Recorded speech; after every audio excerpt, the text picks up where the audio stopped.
Pour ma part, soyez bénis.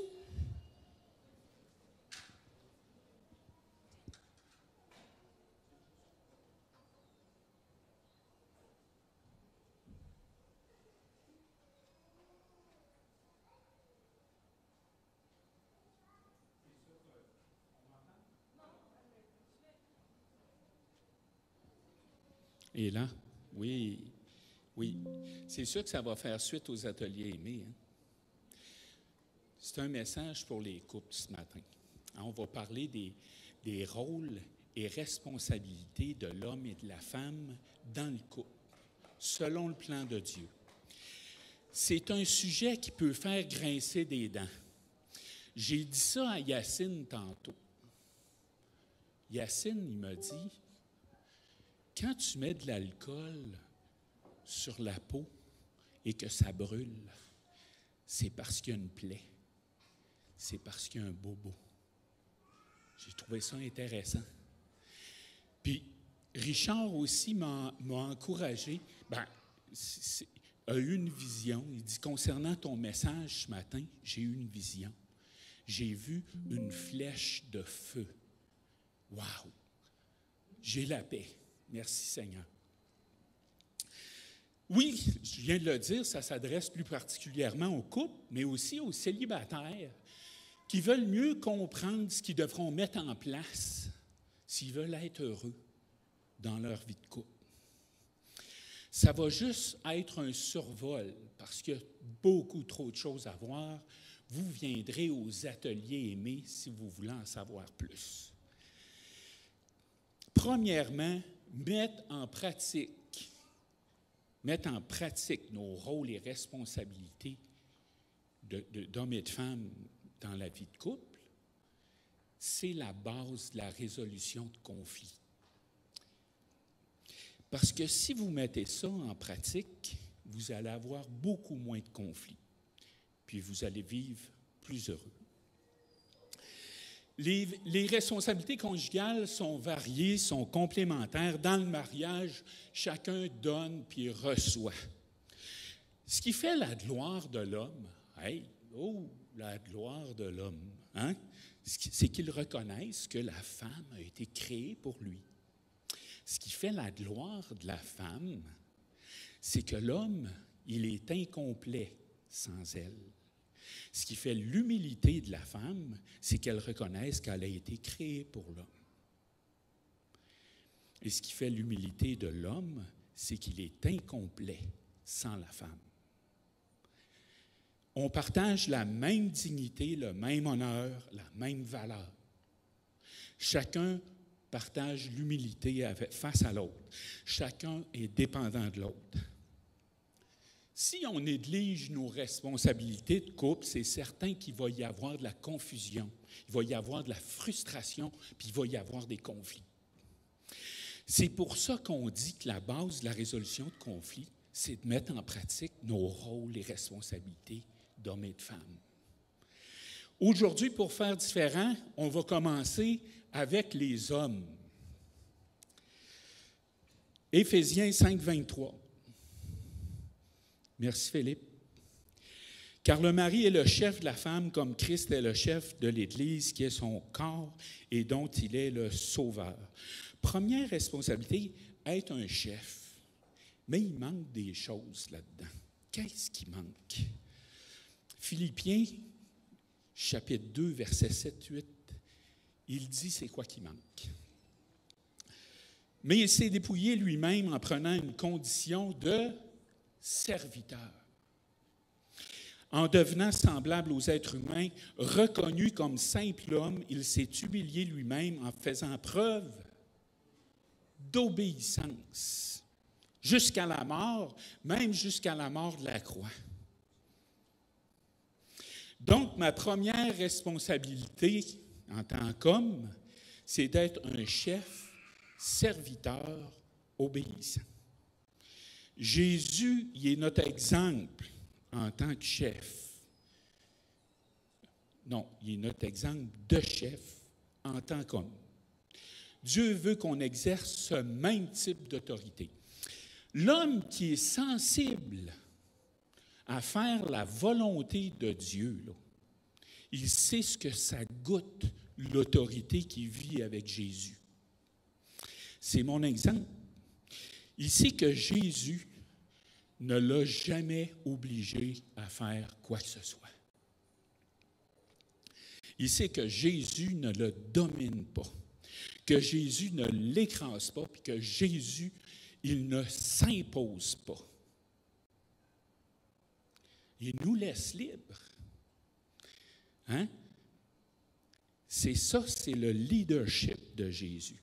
Est-ce que mon leadership ressemble à ça?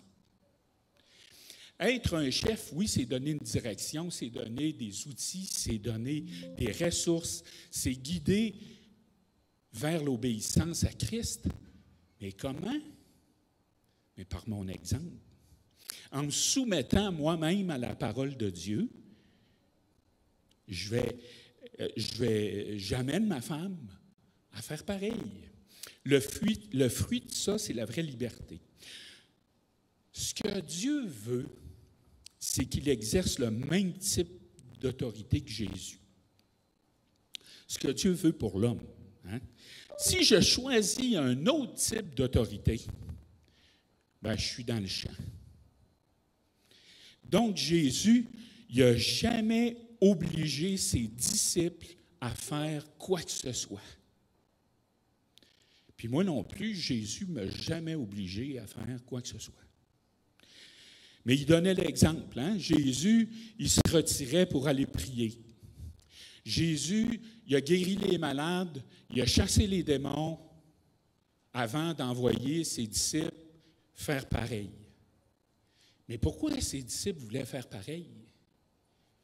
Parce qu'ils savaient qu'ils allaient accéder à meilleur en faisant ce que Jésus disait ou ce que Jésus demandait. Est-ce que ma femme, elle accède à meilleur en suivant mon leadership? Je vais vous donner un exemple. Moi, j'ai lu le livre des pensées puissantes, écrit par Joyce Meyer. Rendu au tiers du livre, parce que dans le premier tiers du livre, elle explique tous les impacts de nos pensées dans notre vie. Puis, les 2 autres tiers du livre, c'est le programme des pensées puissantes. J'explique tout ça à Suzanne, puis j'ai dit, Suzanne, on pourrait faire ça tous les deux. Tu fais ça de ton bord, je fais ça de mon bord, puis après ça, on partage ce qu'on a compris, ce qu'on a reçu. Suzanne, elle était contente. Oui, c'est une bonne idée. Pourquoi? Parce qu'elle allait accéder à meilleur. Prendre un temps de prière ensemble. Faites-vous ça, les couples? Hein? On s'adresse à Dieu ensemble. On expose nos cœurs ensemble. C'est sûr, ce n'est pas fait pour passer des petits messages subliminaux, là, mais moi, des fois, j'en fais. Puis, ça nous amène à amener des corrections dans notre couple. C'est pas mauvais, là. Prier ensemble, quand on prie ensemble, il y a quelque chose qui se passe. Prier ensemble, c'est la corde à 3 brins. Tout le monde, vous connaissez ça, la corde à 3 brins, hein? La corde qui se rompt difficilement.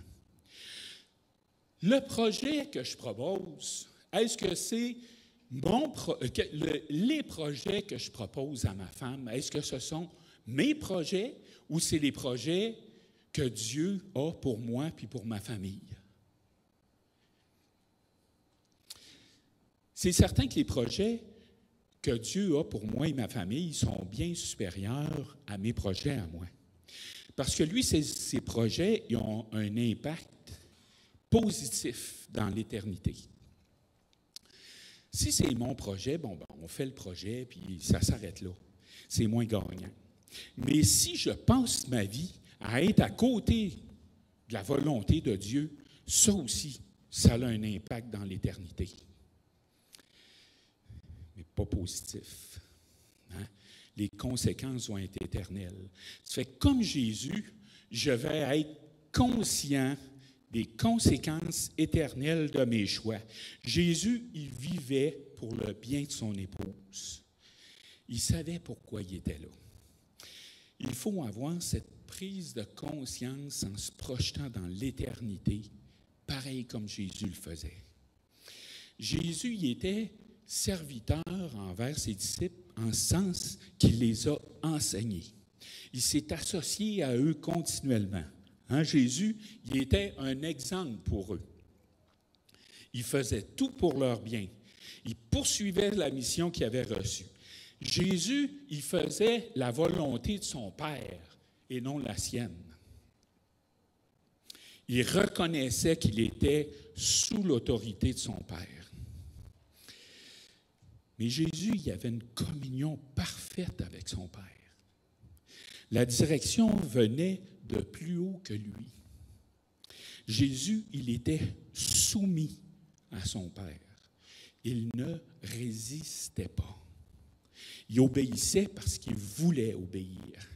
L'Église, elle est soumise à Jésus. La soumission, là, c'est un concept positif parce que ça caractérise l'Église dans sa relation avec Jésus-Christ. C'est positif, la soumission, c'est pas négatif. Tout le monde, on se soumet les uns aux autres. Son raisonnement, Jésus, là, c'était « Je veux faire la volonté de mon Père ». Ce que Jésus demandait à ses disciples, c'était rien d'autre que ce que son Père voulait. Rien d'autre.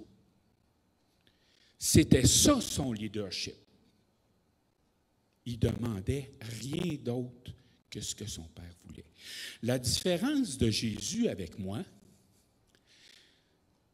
il y en a beaucoup de différences de Jésus avec moi, là. Mais je vais en nommer qu'une. C'est que lui, il avait une communion parfaite avec son Père. Moi, pas tout le temps. Je parle pour moi, mais je pense que je parle pour une bonne gang aussi. Ça fait qu'il faut que je fasse attention. Il faut que je le surveille, mon leadership. Il faut que je me regarde aller.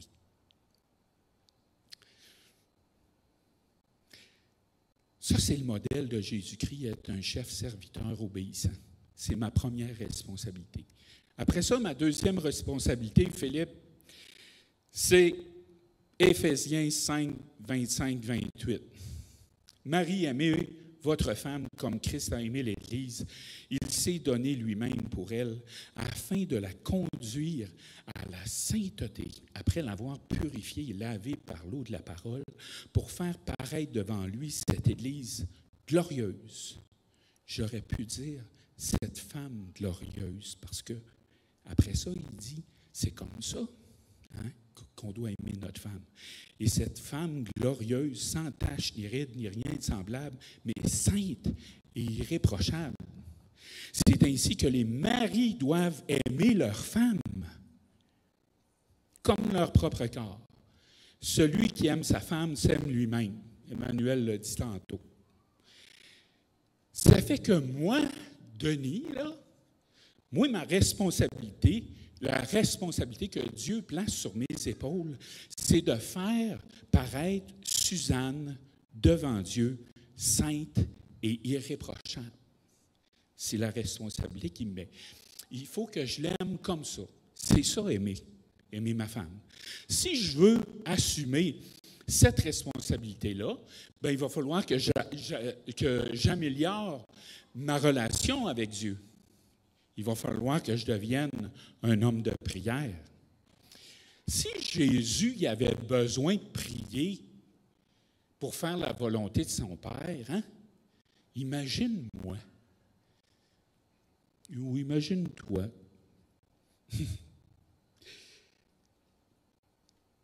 Ça fait que ce que Dieu me demande, là, c'est de mettre en place tout le contexte qui va favoriser la sanctification de ma femme. Wow! C'est un grand défi. Ça fait que moi, là, je dirais comme Marceline, là, attache ta tuque avec la broche. C'est pas Ce n'est pas une mince tâche. Ma deuxième responsabilité, c'est d'aimer ma femme. Dieu, il ne nous demande pas l'impossible. Il nous demande d'aimer notre femme parce que c'est possible. On est capable de livrer. Ça implique que tu travailles en équipe avec ta femme. Mais il y a d'autres façons d'aimer notre femme. Je vais juste en nommer quelques-unes. Je peux aimer ma femme en partageant les charges mentales. Ça peut devenir épuisant de toujours avoir les charges mentales. Si ta femme s'épuise, là, c'est pas juste elle qui va être malheureuse. Toi aussi. Tu peux aimer ta femme en arrêtant de la comparer. Ne compare pas ta femme, elle est unique. Et voici le verset, c'est Ecclésiaste, chapitre 6, verset 9. « Mieux vaut ce qu'on a dans la main que tout ce qu'on pourrait désirer par la pensée. Cela aussi est dérisoire, autant courir après le vent. » Ta femme, elle est unique. Elle a des capacités, des qualités, puis des talents uniques. C'est inutile de la comparer. Puis sa libido n'est pas moins élevée que les autres femmes. Je pensais qu'il allait avoir une réaction. Ça, c'est une règle. OK? Je peux l'aimer avec des paroles puis des gestes. Elle aime ça, des cadeaux. Bien, fais-en des cadeaux. Des petits cadeaux, souvent. Si ça la touche, elle, fais-en des cadeaux. Ça dit, j'ai pensé à toi. Peut-être qu'elle aime mieux être encouragée. Elle aime ça, se faire encourager. Encourage-les. Ça l'énergise. Bon, je peux l'aimer, bon, c'est ça, avec des paroles puis des gestes. Hein? Si je suis gêné de lui dire que je l'aime, ben c'est parce que je ne lui dis pas assez souvent. La pensée magique, ça n'existe pas. On n'a pas, la pensée magique. Et on les connaît tous, les langages de l'amour. Je reviens là-dessus, là. C'est ça. On les connaît tous. Tous les langages de l'amour sont bons. Matthieu, chapitre 10, versets 37 et 38. « Celui qui aime son père ou sa mère plus que moi n'est pas digne de moi. Et celui qui aime son fils ou sa fille plus que moi n'est pas digne de moi. Celui qui ne prend pas sa croix et ne me suit pas n'est pas digne de moi. » Il y a une omission dans ce verset-là. Il y a de quoi qui n'est pas dit. Il ne dit pas, si tu aimes ta femme plus que moi, tu n'es pas digne de moi. Il n'est pas dit ça. L'idée ici, c'est de comprendre que Dieu ne place pas de limite à ce qu'on aime notre femme. Ma femme, il faut qu'elle ressente qu'elle a cette première place dans ma vie. Bon, OK, vous allez dire, attention, là, c'est sûr, je dois aimer Dieu de tout mon cœur, de toute mon âme, de toute ma pensée, et mon prochain comme moi-même. Mais mon premier prochain, c'est ma femme. Hein? C'est ma femme. Puis l'amour que je peux exprimer à ma femme, ben elle est sans limite. Ben la limite, c'est la mort. Il dit qu'il s'est livré lui-même pour elle. Hey, Dieu, il veut qu'on l'aime, notre femme. Hein? C'est clair. C'est clair. Au sein du mariage, le mari il a le rôle de la tête. Il a donc la responsabilité puis l'autorité de veiller à ce que son mariage réponde aux normes d'un mariage chrétien. Ça, c'est sa responsabilité. S'il assume comme il faut son rôle, ça, c'est important, là. Quand tu assumes bien ton rôle, les deux vont avoir la possibilité d'être vrais, d'être honnêtes, d'être eux-mêmes, puis de s'épanouir. Assume bien ton rôle. Ce n'est pas en essayant de contrôler puis de manipuler ta femme que tu vas être heureux. Au contraire, là, le malheur, il est à ta porte. Hein? Tu ne t'aimes pas en faisant ça. Puis elle voit très bien ton jeu. Te marier une femme intelligente, elle voit ton jeu. Essaye pas. L'homme est appelé à être le premier à examiner son mariage pour voir s'il se développe selon les buts qu'on s'est fixés à long terme. Ça n'a rien à voir avec le rôle de boss. Il y en a qui pensent « Hey, je suis content, c'est moi le boss. » Non, non, non. C'est pas ça. Tout ce que je peux demander à ma femme, c'est qu'elle respecte les engagements qu'on a pris ensemble. C'est ça que je peux demander à Suzanne. La première responsabilité d'être un homme, c'est d'être un chef serviteur obéissant. Sa deuxième responsabilité, c'est d'aimer sa femme. Mais de l'aimer, ça veut dire la rendre sainte et irréprochable devant Dieu. Donc, de la faire paraître glorieuse devant Dieu. C'est ça ma responsabilité. Hein, attache ta tuque avec de la broche. C'est pas. Je dis ça parce que c'est pas à prendre à la légère. C'est sérieux. Maintenant, mesdames, je suis déjà rendu aux dames, c'est qu'un survol, on s'entend. Et on part fort encore, hein? C'est la parole de Dieu, Éphésiens, chapitre 5, versets 22 et 24. Femmes, soumettez-vous à votre mari comme au Seigneur. Mais, verset 24, mais tout comme l'Église se soumet à Christ, que les femmes aussi se soumettent en tout à leur mari. Bien, juste à cause de ce verset-là, il y a beaucoup de femmes qui ont la Bible en aversion.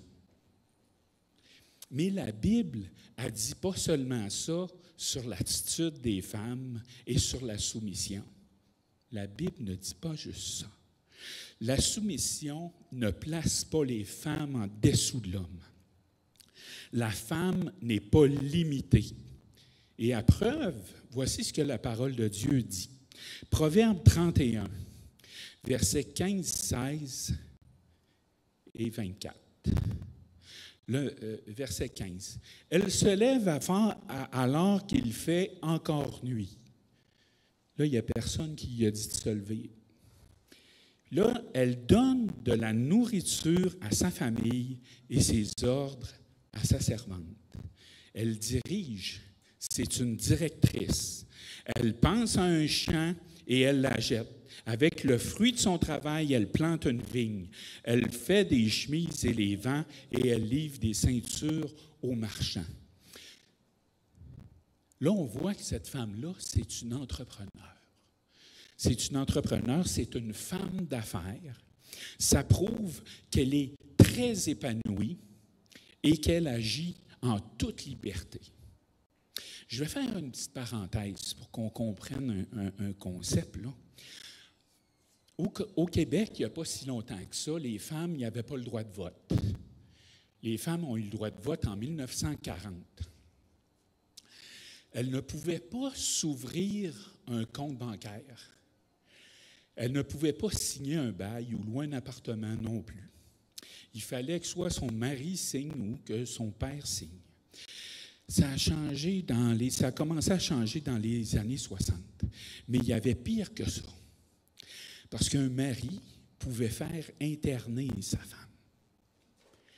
Et la démarche n'était pas très compliquée, là.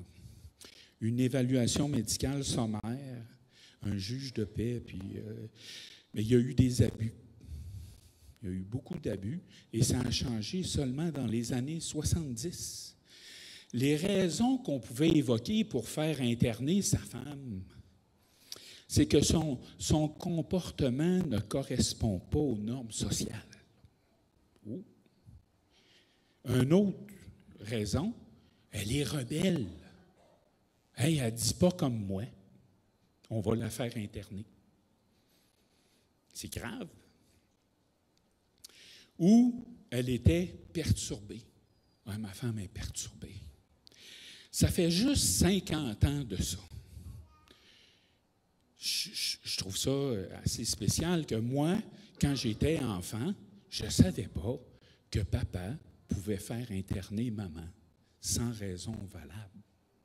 Je ne savais pas. La religion était forte dans ce temps-là.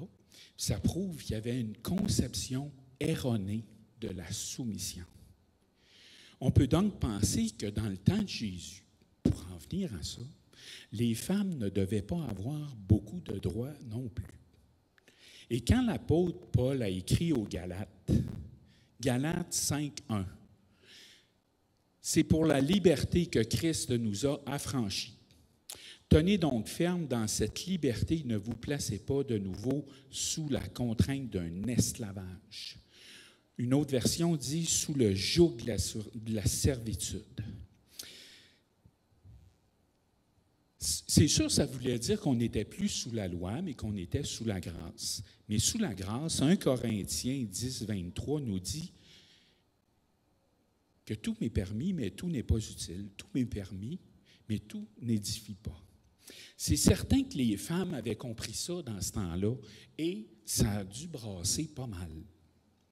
Mais chose qui est sûre, c'est qu'être soumise à son mari, c'est certainement pas de se mettre de nouveau sous la contrainte de l'esclavage. C'est certainement pas ça, là.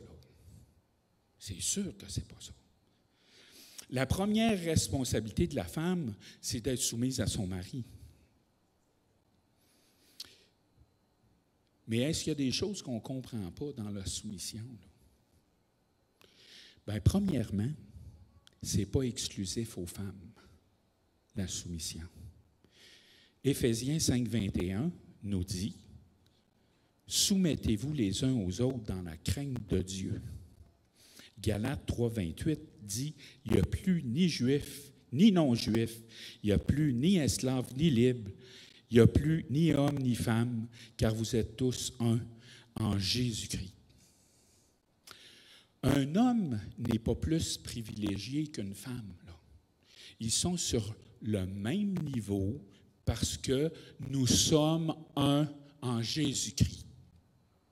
C'est ça. Donc, c'est normal qu'une femme se soumette à son mari et c'est normal qu'un mari se soumette à sa femme. Hein? Est-ce que j'ai dit ça? Non, je n'ai pas dit ça. C'est la Bible qui dit ça. Donc, c'est ça. Les femmes, à l'époque, avaient compris ça. Hein, oui, ça a dû brasser pas mal. Se soumettre les uns aux autres, là, ce n'est pas de l'esclavage. C'est pour la liberté que Christ nous a affranchis. Proverbe 31, 26. Elle ouvre la bouche avec sagesse et un enseignement plein de bonté est sur sa langue. Donc, une femme soumise, là, ce n'est pas une femme qui se tait. Hein? Ceux qui pensent que la femme est inférieure, là, ils font offense au Créateur. Dans son explication de la création, Dieu il dit qu'il a pris la côte de l'homme et qu'il a fait une femme. Il n'a pas pris une clavicule pour la placer en avant, puis il n'a pas pris un omoplate pour la placer en arrière. Il l'a placé à côté, égaux mais différents.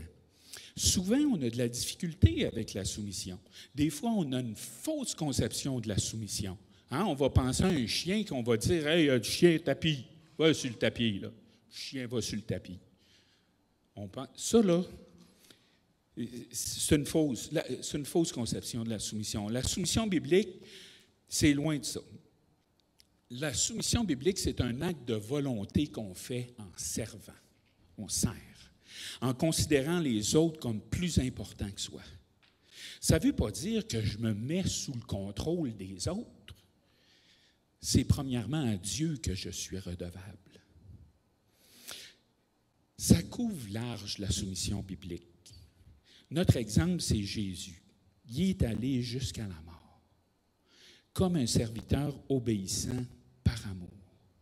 Le motif de la soumission, c'est l'amour. Il a souffert, Jésus il a souffert injustement. Il n'a pas menacé. Il n'a pas riposté. Il n'a pas résisté. mais il s'en est remis à son Père qui juge justement. Ça fait spirituel.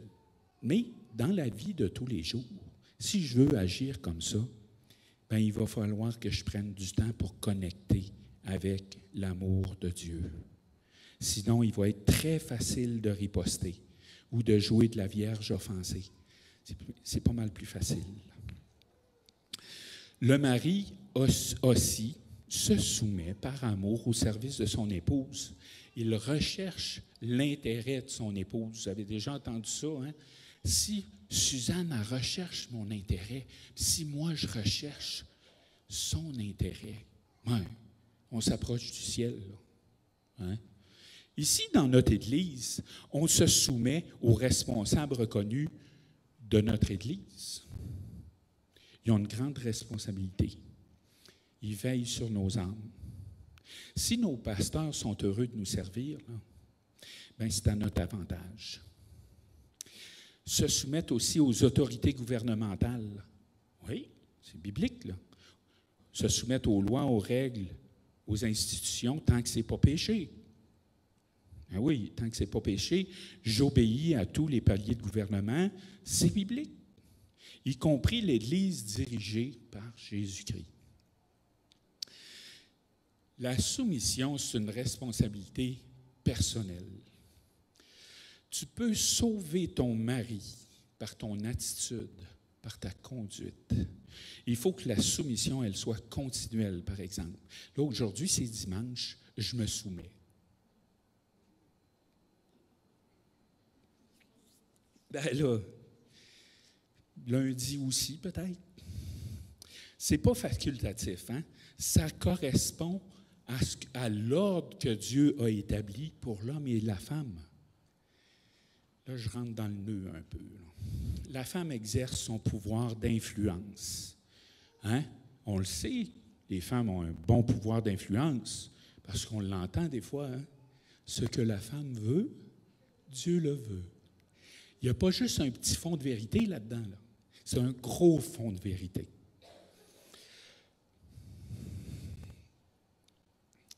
Voici l'ordre établi. Quand tu as exercé ton pouvoir d'influence auprès de ton mari et que tu t'es assuré qu'il a compris tous les enjeux, c'est là que tu t'en remets à Dieu et que tu suis l'ordre établi. Ton mari, il a consulté Dieu lui aussi. Puis Dieu, dans cet ordre, lui a donné autorité. Mais c'est quoi l'autorité? Quand on dit que quelqu'un a autorité sur moi, bien, premièrement, l'autorité, c'est pas faite pour dominer. L'autorité, c'est faite pour accomplir un mandat. Le pasteur principal ici, il a l'autorité de mettre en place tout ce que ça prend pour que le peuple de Dieu soit épanoui. C'est son autorité. C'est pareil pour l'homme dans le couple. Donc, la première responsabilité de la femme, c'est d'être soumise à son mari. La deuxième responsabilité de la femme, voici le verset. Genèse 2, verset 18. Et Dieu dit, « Il n'est pas bon que l'homme soit seul, je lui ferai une aide qui soit son vis-à-vis. » Une aide qui soit son vis-à-vis, ça sonne pas mal égal, ça. Hein? J'ai regardé d'autres traductions. J'en ai pas mal à la maison, des traductions. Vous allez voir, il y en a que c'est succulent. C'est succulent. Une aide qu'il aura comme partenaire. Il dit ça. Hein? Une aide qu'il aura comme partenaire. Un partenaire, c'est quelqu'un avec qui on fait équipe. C'est ça un partenaire. Une aide qui lui convienne parfaitement. Une aide qui lui soit assortie. Hein, c'est quand même intéressant. C'est pas juste pour les sorties du vendredi soir, là. Une aide qui sera semblable à lui. Une aide qui lui corresponde. Une aide qui lui soit accordée. c'est pas que je t'accorde une aide qui te soit accordée, donc en bonne résonance. J'ai trouvé ça vraiment intéressant. En bonne résonance. Je lui ferai une aide contre lui. Hey, une aide contre lui. Ça, c'est la version qui se rapproche le plus de l'hébreu. Une aide contre lui, donc, c'est une aide qui le touche, qui est en contact avec lui, qui est collée sur lui. Donc, une aide, qui n'est pas moindre ni supérieure. La deuxième responsabilité de la femme, c'est d'être une aide pour son mari. Les femmes, ils ont des qualités naturelles. C'est général, on s'entend. C'est naturel pour elles de soutenir, de soigner, de former, d'enseigner, de guider, de réconforter, de consoler, de nourrir, de materner, de materner. Des fois, Suzanne, elle me materne et je lui dis que j'aime pas ça. C'est pas ça, je ne veux pas, mais je lui dis poliment. Je sais que tu veux m'aider, là, mais pas comme ça. Bon, les femmes ont des... Bon, c'est ça. Être une aide pour son mari, le mot le dit. Le mot le dit. Je suis une aide pour mon mari. Est-ce que ton mari est privé de ton aide parce que tu aides ailleurs? Est-ce que tu es plus attaché à d'autres personnes qu'à ton mari? Ça, c'est la base de l'union d'un homme et d'une femme. Être attaché. Est-ce que tu es plus attaché à d'autres personnes qu'à ton mari? Pourquoi aider son mari? Pourquoi on aide notre mari? Bien, c'est parce qu'il y a un manque. On l'a dit tantôt, il est incomplet sans elle. Aider son mari, c'est l'aider à manifester son autorité, de l'aider à accomplir son mandat. Si tu es plus sensible aux choses spirituelles que ton mari, bien, convoque un temps de prière avec lui afin qu'il devienne le leader de la famille, le leader spirituel. Et tu peux l'aider en construisant une maison de paix. Hein, dans les Proverbes, on voit, Dieu, il met en garde les hommes, il met en garde les femmes contre leurs penchants naturels. Les hommes ont des penchants naturels. Il met en garde les hommes, par exemple, de ne pas embrasser le sein d'une étrangère. Hein? Et il en parle à beaucoup de places, là. Mais les femmes, il dit, il les met en garde, c'est d'avoir un caractère querelleur. Ça, il faut faire attention à ça. Donc, le défi ici, c'est de construire une maison de paix. Aider son mari dans ce sens-là, une maison de paix. Mettons que ton mari, il essaye de prendre son leadership. Là, vous avez jasé ça ensemble, vous avez dit, c'est vrai, on devrait assumer nos rôles respectifs. Il essaye de mettre en pratique son rôle. Mais là, ça n'a pas donné le résultat attendu. Qu'est-ce qui va être ta réaction? Est-ce que ça va être une réaction de grâce ou de condamnation? C'est bien plus facile de lever le ton, hein? Ça sort bien. Je le sais, des fois je le fais. Est-ce que vous êtes au courant aussi de tout ce qui peut faire des ravages dans la vie de votre mari? Êtes-vous au courant de ça? Dans ses relations de travail, est-ce qu'il a vécu des offenses majeures dans son milieu de travail? Est-ce qu'il y a des pensées destructrices? Est-ce qu'il y a une fausse théologie? Est-ce qu'il y a un péché secret?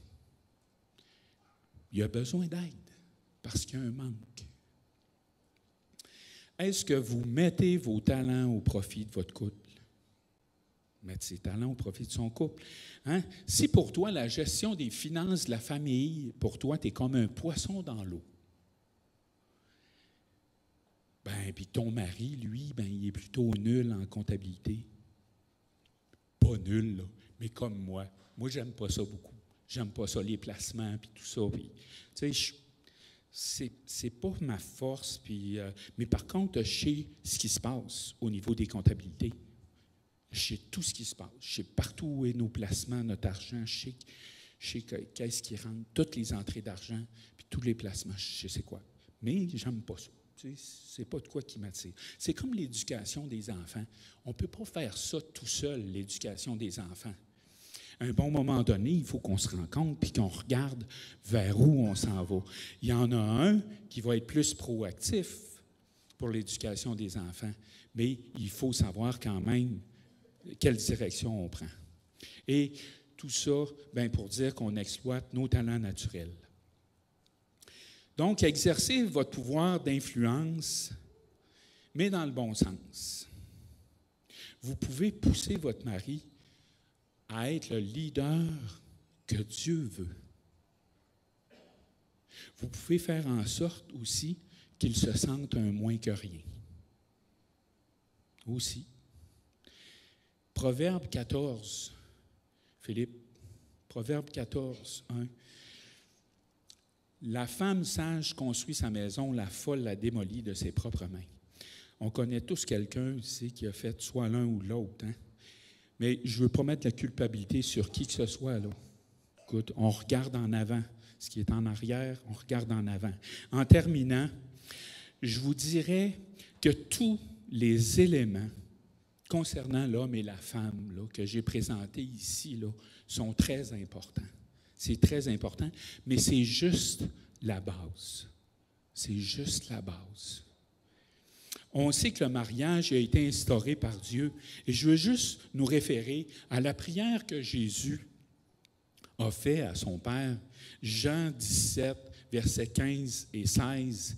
Il dit, « Je ne te demande pas de les retirer du monde, mais de les préserver du mal. Ils ne sont pas du monde, tout comme moi, je ne suis pas du monde. » La question ici, c'est est-ce que mon couple, il ressemble au couple du monde? Ou il ressemble à ce que Dieu veut pour mon couple? La corde à 3 brins. Est-ce que mon couple est différent des couples du monde? Est-ce que ça paraît qu'on est différent? Et est-ce que vous prenez des directions comme ceux du monde? Je veux vous laisser aussi sur une image. Moi, j'aime ça, cette image-là. C'est Jésus, il est sur son cheval. Il a un bon cheval, Jésus. Il a un bon cheval. Puis, Jésus, il s'est transformé en archer. C'est un archer. Et on sait que Jésus, il vise bien. Il va atteindre sa cible. Mais la question, c'est, est-ce que la flèche, c'est la flèche ou c'est l'arc qui est le plus important pour qu'on atteigne la cible? On ne réfléchira pas trop longtemps là-dessus, hein? C'est sûr que les deux sont nécessaires. L'arc ne peut pas prendre la place de la flèche. Ça ne fonctionnera pas si on veut prendre la place de l'autre. Puis il faut que pour atteindre la cible, là, c'est avec notre femme, c'est avec ton mari que tu vas atteindre la cible. Il faut qu'on s'aide mutuellement à ce qu'on prenne notre véritable place. Comme ça, on va éviter bien des conflits. Ce n'est pas impossible parce que c'est ce que Dieu veut. C'est le couple selon la pensée de Dieu. Maintenant, je voudrais prier pour les couples, puis je vais demander aux couples de se lever. Si ton partenaire n'est pas avec toi, lève-toi quand même. Je voudrais vous demander de vous lever, s'il vous plaît. Tous les couples, ils seront identifiés. Vous les voyez. Vous prierez pour eux. Parce qu'en couple, on a des défis et parfois, les défis, ils sont majeurs. Seigneur, on le sait, que ta volonté, Seigneur, ce n'est pas séparer ce que tu as uni, Seigneur. Seigneur, donne-nous à tous, Seigneur, l'intelligence et la sagesse de marcher dans tes voies. Qu'on ne se conforme pas, Seigneur Dieu, au siècle présent et que la paix règne dans nos couples. Je brise le pouvoir de l'ennemi maintenant qui veut diviser. Je brise tout esprit de confusion dans le nom de Jésus. J'appelle la vérité, celle qui nous rend la raison. Alléluia, Jésus. Que chaque homme et femme puisse examiner leur rôle et responsabilités dans leur couple. Qu'ils puissent être soumis à ta volonté afin de vivre heureux. Amen. Amen. Vous pouvez vous asseoir, je n'ai pas terminé.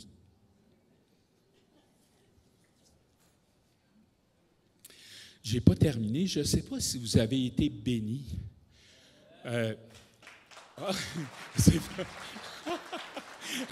C'est pas ça que je voulais dire. Je ne sais pas si vous avez été bénis par la venue de Glenn Frake et Anne-Claire Charrette. Moi, j'ai été béni. Ils nous ont bénis vraiment.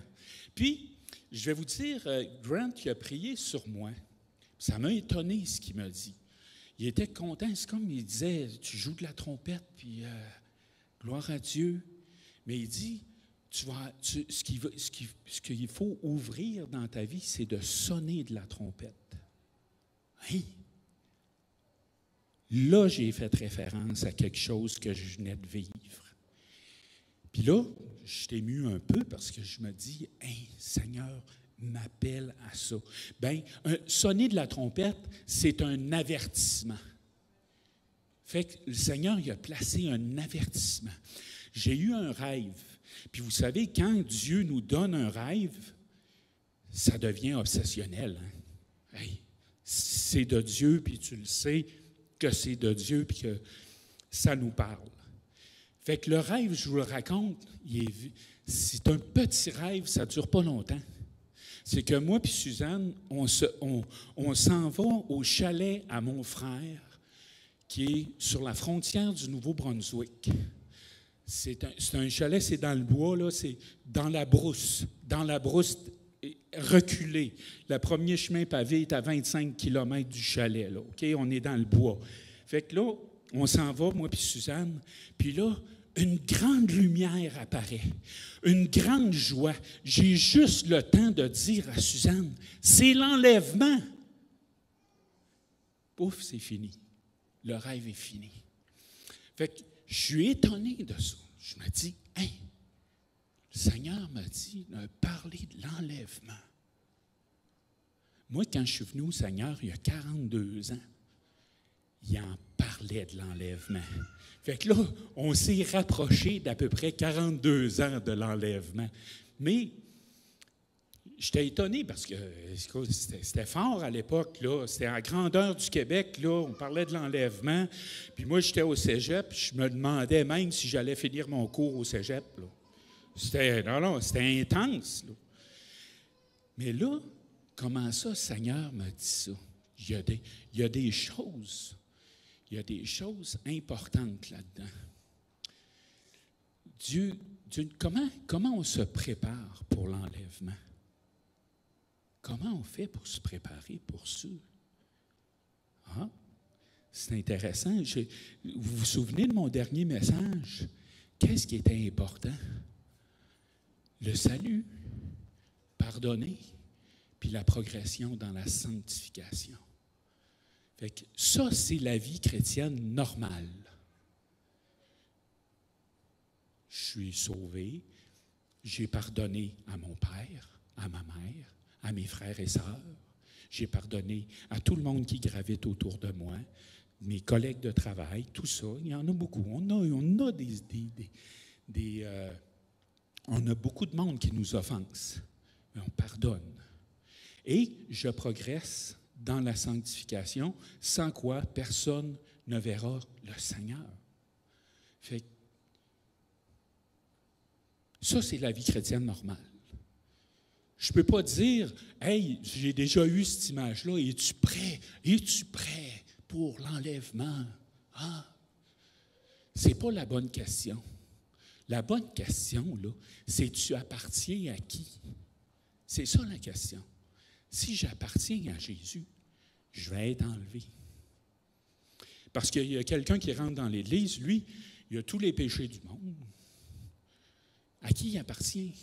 À Jésus. Il va être enlevé. Mais il n'a pas eu le temps encore de progresser dans la sanctification, de pardonner à tout le monde qui devait pardonner. C'est pour ça que l'important, c'est de savoir à qui tu appartiens.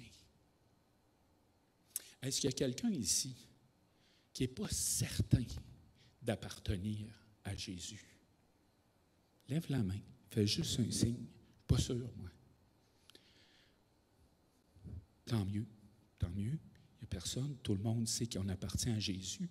Je veux juste vous dire que j'ai écouté un reportage dernièrement sur la ville de Shenzhen en Chine.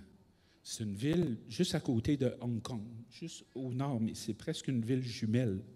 C'est en ville, là. On s'entend, c'est en Chine. Puis le reportage était sur Shenzhen, la ville la plus branchée, de la plus high-tech de la Chine.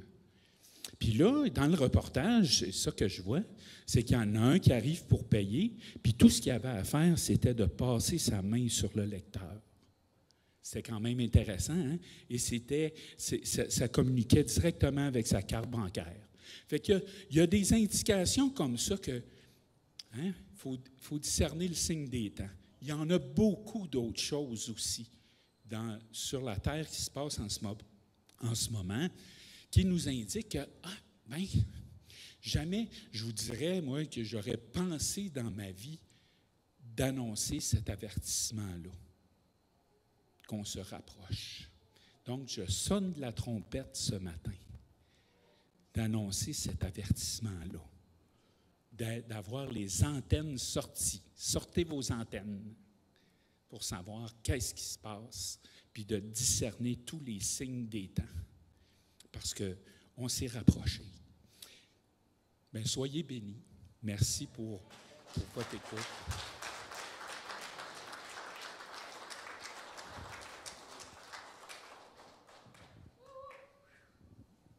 Merci.